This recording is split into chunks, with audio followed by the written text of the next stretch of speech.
中国来呛声，讲民进党的立委沈碧荣涉嫌分裂国家罪，所以发布着红色的通缉，甲这个沈碧荣全球通缉。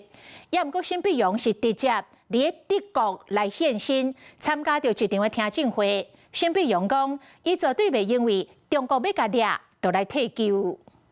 And yet I'm here, I'm sitting here in Germany and speak for my study, to speak for my country, to speak for the freedom of expression, and to defend the democratic value that we all share. 和中国入案侦查，佮威胁展开全球追捕。民进党立委沈碧阳无退让，颠倒伫咧12现身德国联邦议会，出席独裁国家假资讯对民主加人权威胁听证会，亲身来做证人。作为勇敢的台湾人，我们绝对不会因为这样而退缩，不是只是在捍卫我们国家的民主。 而已，我们是为全世界的自由民主而战。听证会聚焦来讨论欧洲的假信息，佮有侵入的案例。现场出席的佮有德国的前议员李比斯、阿丁达基金会网络安全顾问高林高丁专家。啊，那沈碧阳是用专家证人佮有立委的双重身份来说明台湾的经验。不过，安尼做定着搁再互中共起心动命。我们将采取一切必要的惩治措施，依法终身